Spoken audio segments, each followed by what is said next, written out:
प्यारे बच्चों, नमस्कार। विज्ञान की कक्षा में आपका स्वागत है। आज हम कक्षा 6 के पाठ 6 जीव जगत के भाग 1 का अध्ययन करेंगे। बच्चों, आज इस भाग में हम सजीवों के लक्षण, सजीव एवं निर्जीव में अंतर क्या होता है, कोशिका एवं सजीवों सूक्ष्म जीवों का सामान्य परिचय और जंतुओं का वर्गीकरण जानेंगे। बच्चों, आपके चारों तरफ कई प्रकार के पशु पक्षी, पेड़ पौधे, चिड़िया और पत्थर, पहाड़, नदी, तालाब, बहुत सारी चीज़ें आपके आसपास होती हैं। मकान, झोपड़ी, कार, बस, बहुत सारी चीज़ें। इनमें से कुछ चीज़ें सजीव होती हैं, यानी कि उनमें जीवन होता है, जान होती है, और कुछ चीज़ें निर्जीव होती हैं, यानी उनमें जान नहीं होती है, वो निर्जीव होते हैं। तो चलिए आज एक हम एक्टिविटी करते हैं। मेरे पास कुछ फ्लैश कार्ड्स हैं, ये देखिए मेरे पास ये कुछ फ्लैश कार्ड्स हैं, और अब हम इन्हें 2 ग्रुप में डिवाइड करेंगे। कौन कौन से ग्रुप हैं, हम ये बताएंगे कि ये सजीव है कि ये निर्जीव है। तो चलिए बच्चों शुरू करते हैं। देखिए ये क्या है, ये एक पक्षी है। तो पक्षी क्या होता है? पक्षी, बिल्कुल सही आप सोच रहे हैं, पक्षी सजीव होता है। तो हम इसे यहाँ इस बोर्ड के सामने रख देते हैं। अब ये है कंप्यूटर, जो कि आप अपने विद्यालय में प्रयोग में लेके आते हैं। तो कंप्यूटर क्या है, सजीव है कि निर्जीव? बिल्कुल सही बच्चों, आप सही सोच रहे हैं, कंप्यूटर निर्जीव है, इसमें जान नहीं होती। फिर है नदी और पहाड़। नदी और पहाड़ भी निर्जीव होते हैं, तो हम इसे निर्जीव के बोर्ड के सामने रख देंगे। उसके बाद देखिए बच्चों, ये है एक कार। तो कार चलती तो जरूर है, परंतु ये सजीव नहीं है, तो हम इसको भी निर्जीव में रख देंगे। अब है बच्चों ये जंतु। तो सभी जंतु, पशु पक्षी, ये सभी क्या होते हैं? ये सभी सजीव होते हैं। बिल्कुल सही बच्चों। उसके बाद पंखा। पंखा तो हम रोज ही देखते हैं, परंतु पंखा भी निर्जीव होता है, तो हम इसको भी निर्जीव के बोर्ड के आगे रख लेते हैं। फिर झोपड़ी, ये भी निर्जीव है। अब है ये पेड़, पेड़ और पौधे। अब इसको हम क्या बताएं, क्या ये सजीव है या निर्जीव है? क्योंकि पेड़ में लकड़ी होती है, लकड़ी से मेज भी बनती है, तो मेज सजीव निर्जीव, मेज तो निर्जीव होती है।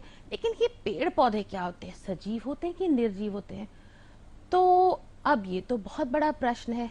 तो चलिए बच्चों, क्यों ना हम इस प्रश्न को जानने के लिए सजीवों के लक्षणों को पहले जान लें कि सजीवों के क्या क्या लक्षण होते हैं।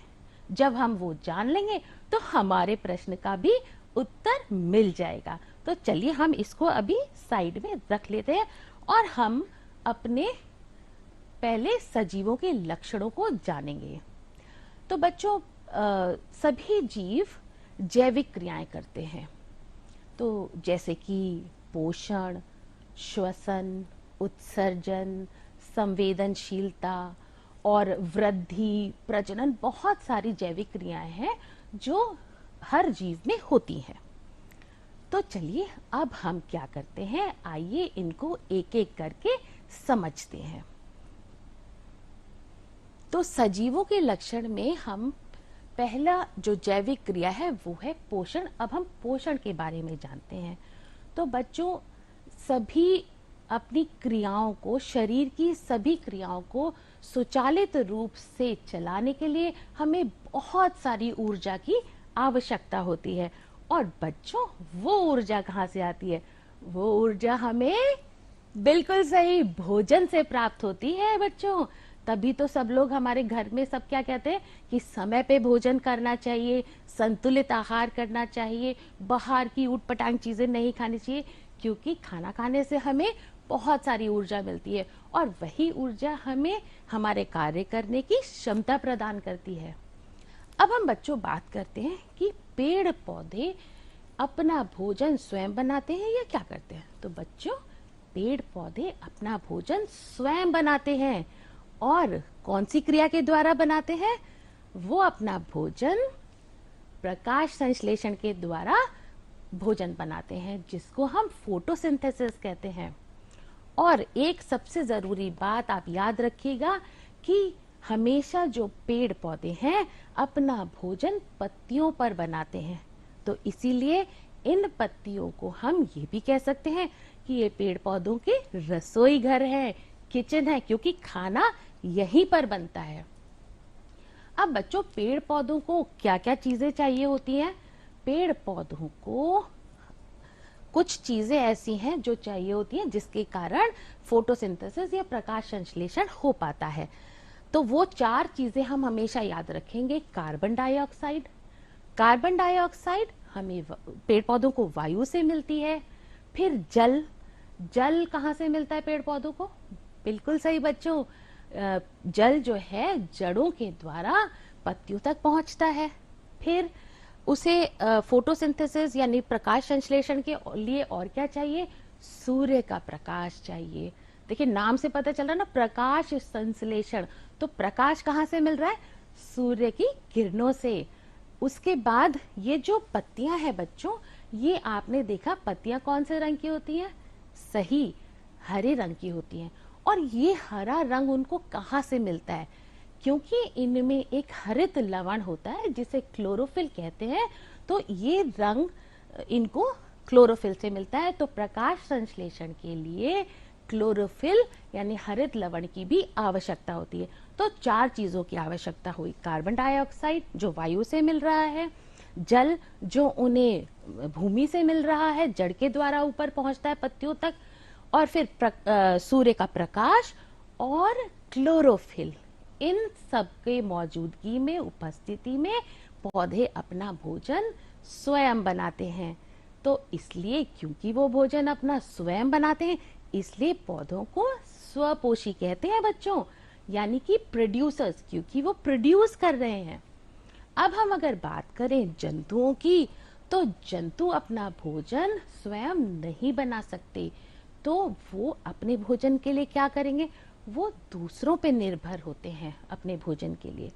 तो इसी हिसाब से जंतुओं को 3 वर्गों में बांट दिया गया है: शाकाहारी, मांसाहारी और सर्वाहारी। यानी कि जो जंतु पेड़ पौधों से अपना भोजन प्राप्त करते हैं उन्हें शाकाहारी कहते हैं। और ये तो आपने देखा ही है, गाय भैंस आपके आसपास, बकरी, वो सब क्या है? पेड़ पौधों से अपना भोजन प्राप्त करते हैं। हिरन, ये सभी जंतु शाकाहारी होते हैं।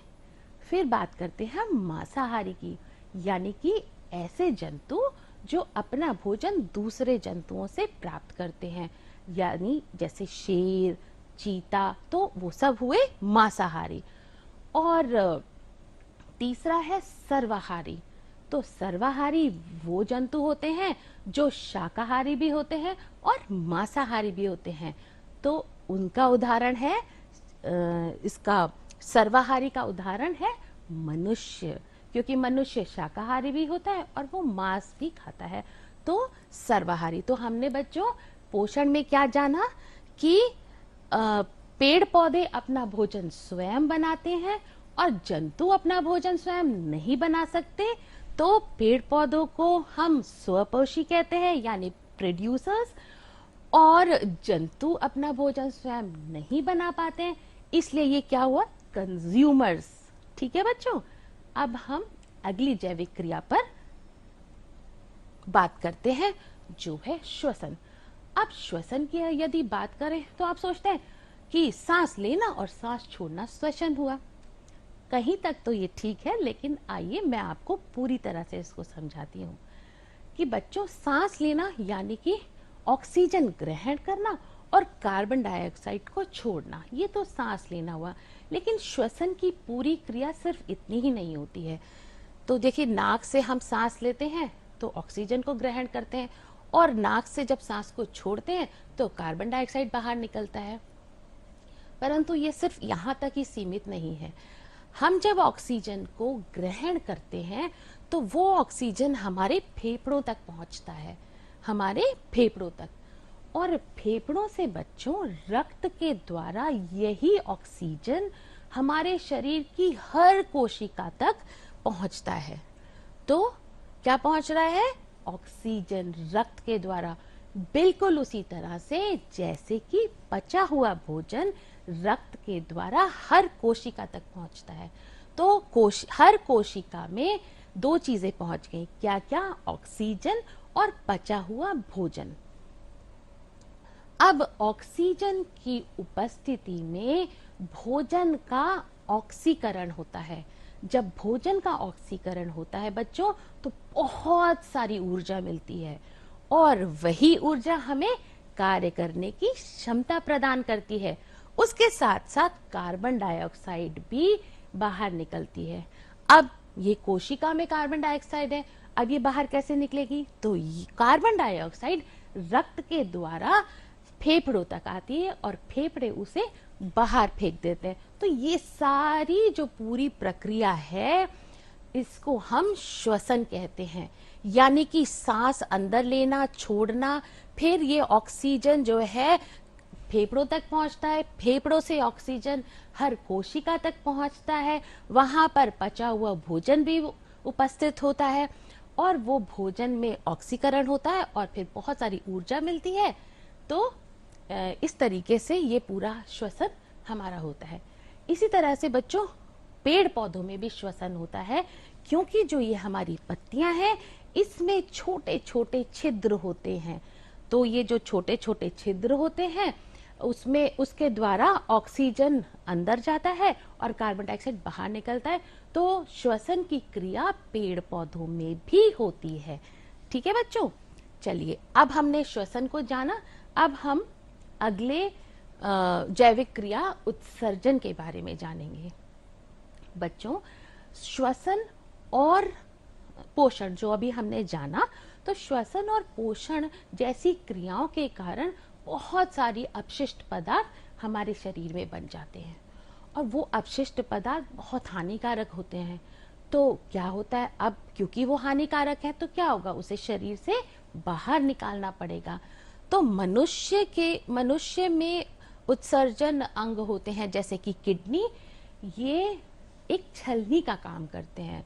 क्या छानते हैं? ये रक्त को छानते हैं। रक्त में जो भी अपशिष्ट पदार्थ हैं जो हमारे शरीर के लिए लाभकारी नहीं होते उनको छानकर अलग करके और मूत्र के द्वारा उन्हें बाहर शरीर से फेंक दिया जाता है। तो हमारा रक्त बिल्कुल साफ हो जाता है। और ये मत समझिए बच्चों कि उत्सर्जन सिर्फ मनुष्यों में या जीव जंतुओं में होता है, उत्सर्जन पेड़ पौधों में भी होता है, क्योंकि पेड़ पौधों में भी बहुत सारे अपशिष्ट पदार्थ बनते हैं जैसे कि गोंद, रबर, टैनिन और रेजिन। ये सारे चीजें अपशिष्ट पदार्थ हैं और पेड़ पौधे इसको अपने शरीर से बाहर निकाल देते हैं। तो पेड़ पौधों में भी उत्सर्जन होता है। तो अपशिष्ट पदार्थों को शरीर से बाहर निकालने की क्रिया को उत्सर्जन कहते हैं बच्चों। अब हम अगली जैविक क्रिया की ओर बढ़ते हैं जो कि है संवेदनशीलता। संवेदनशीलता क्या होती है? हर उद्दीपन के प्रति शरीर द्वारा की गई अनुक्रिया को संवेदनशीलता कहते हैं। अब ये थोड़ा मुश्किल लग रहा है, उद्दीपन, अनुक्रिया, ये क्या होता है? अब मैं आपको उदाहरण से इसको बहुत आसानी से समझाऊंगी। बच्चों देखो, आप कई बार ऐसा होता है कि गर्म चीज पे हमारा हाथ लग जाता है। जैसे ही गर्म चीज पे हाथ हमारा लगता है तो तुरंत अपने हाथ को हटा लेते हैं। तो अब आप ध्यान से समझिएगा, जब हमारा हाथ किसी गर्म वस्तु पर लगता है तो वो हुआ उद्दीपन। क्या हुआ? बिल्कुल सही, उद्दीपन। और जो हमारे शरीर ने अनुक्रिया की, हमने तुरंत हाथ को पीछे खींच लिया, वो अनुक्रिया हुई। तो हर उद्दीपन के प्रति अनुक्रिया जो हमारे शरीर के द्वारा की जाती है उसे संवेदनशीलता कहते हैं। चलिए मैं और आपको उदाहरण देती हूँ।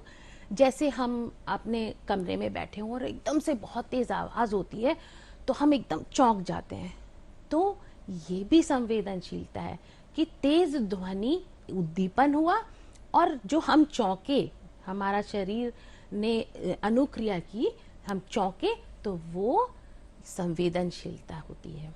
एक और उदाहरण मैं आपको बताती हूँ।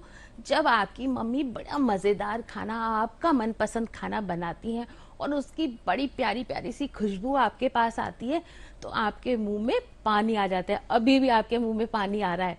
तो जब हम उसके बारे में सोचते हैं या वो खुशबू हमारे पास आती है या हम देखते हैं अपने फेवरेट खाने को तो हमारे मुंह में पानी आने लगता है। तो ये भी बच्चों संवेदनशीलता है। तो जीव जंतुओं में संवेदनशीलता के बारे में हमने बात करी। अब हम बात करते हैं पेड़ पौधों में भी संवेदनशीलता होती है या नहीं। तो बच्चों, आपने छुई मुई का पौधा जरूर देखा होगा। जैसे ही हम उसकी पत्तियों को छूते हैं तो उसकी पत्तियां झुककर बंद हो जाती हैं। तो ये भी संवेदनशीलता है, उद्दीपन के प्रति अनुक्रिया होना। इसी प्रकार से बच्चों, ये देखिए सूरजमुखी का फूल। आप सूरजमुखी, इसका नाम ही क्या है कि सूरज जिस जिस दिशा में जाता है ये उस दिशा में घूमता रहता है। तो ये भी संवेदनशीलता का एक उदाहरण है। तो हमने देखा कि संवेदनशीलता सभी जंतुओं में और पेड़ पौधों में होती है। अब हम अपने अगले जैविक क्रिया वृद्धि के बारे में जानते हैं। बच्चों, हम ये सब जानते हैं कि सभी प्रकार के जो जीव होते हैं वो आकार और प्रकार में समय के साथ बढ़ते रहते हैं। जैसे पहले आप छोटे से थे, फिर धीरे धीरे आप बड़े हो रहे हो और थोड़े दिनों बाद और बड़े हो जाओगे, तो ये वृद्धि ही कहलाती है। जैसे कि ये देखो बच्चों, अंडे से चूजा निकला और चूजे से मुर्गी या मुर्गा, तो ये क्या है? ये वृद्धि है। इसी प्रकार से बच्चों, अंकुरित बीज नन्हे से पौधे में बदल जाता है। तो ये क्या हो रहा है? ये वृद्धि हो रही है। तो वृद्धि जंतुओं में भी होती है और पेड़ पौधों में भी।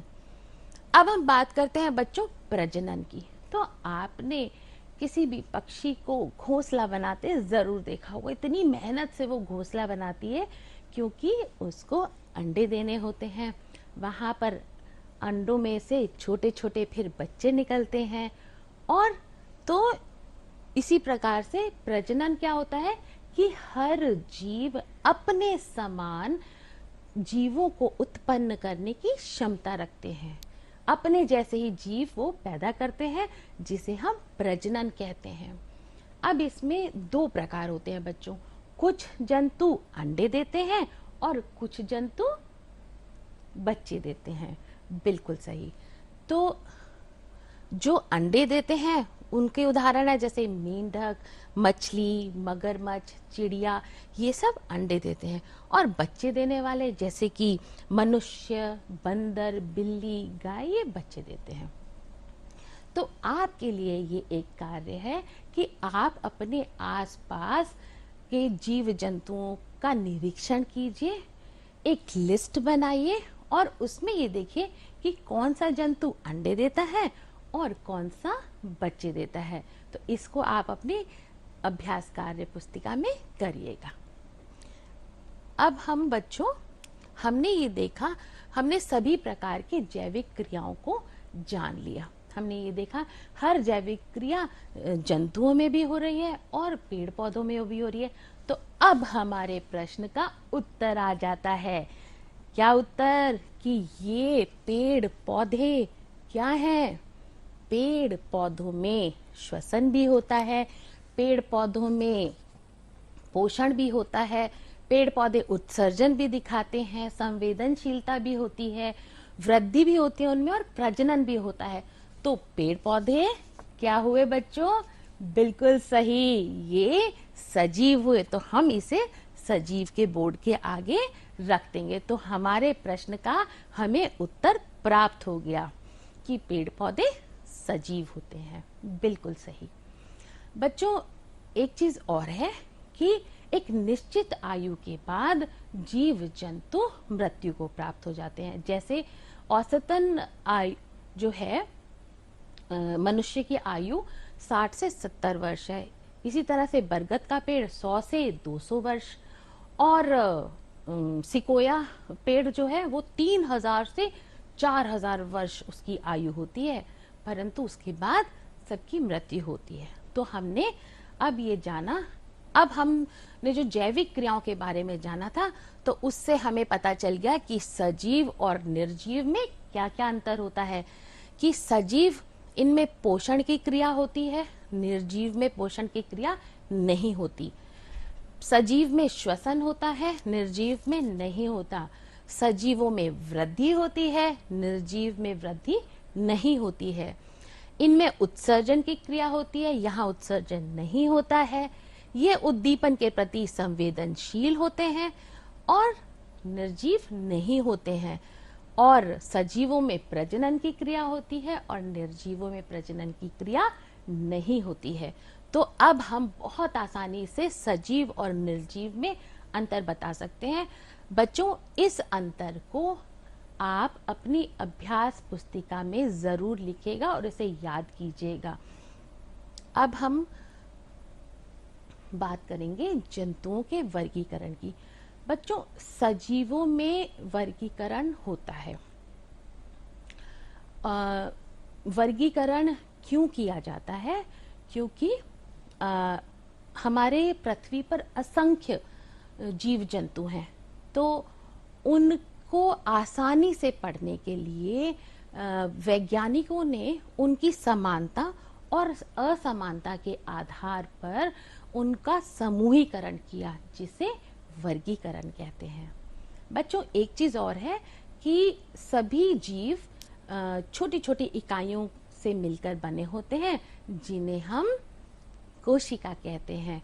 और कोशिका जो है बिल्कुल उसी तरह से, जैसे ईंटों से मिलकर मकान बनता है, उसी तरह से कोशिका से मिलकर जीवों का शरीर बनता है। तो कौन कौन से आधार हैं जिस पर जंतुओं का वर्गीकरण किया गया? बच्चों, सजीवों का जो वर्गीकरण है उसमें हमें दो चीजें पढ़नी है, जंतुओं का वर्गीकरण और पौधों का वर्गीकरण। तो बच्चों, इस भाग में हम जंतुओं का वर्गीकरण पढ़ेंगे, समझेंगे। तो ये किस आधार पे थे? संरचना के आधार पर, मेरुदंड की उपस्थिति के आधार पर, प्रजनन विधि के आधार पर और वास स्थान के आधार पर। तो चलिए एक एक करके इनको जानते हैं। संरचना के आधार पे तो अभी हमने बात की कि सभी जीव छोटी छोटी इकाइयों से मिलकर बने होते हैं और उन इकाइयों को हम क्या कहते हैं? बिल्कुल सही, उन्हें हम कोशिका कहते हैं, यानी सेल्स। तो अब संरचना के आधार पे जंतुओं को कैसे वर्गीकृत किया गया कि कुछ एक कोशिक होते हैं, कुछ बहुकोशिक। अब शब्द जैसे बता रहा है, एक कोशिक का मतलब एक कोशिका से बना हुआ, यानी ये सूक्ष्म जीव होते हैं और ये इतने छोटे होते हैं कि हम इन्हें अपनी नग्न आंखों से नहीं देख सकते।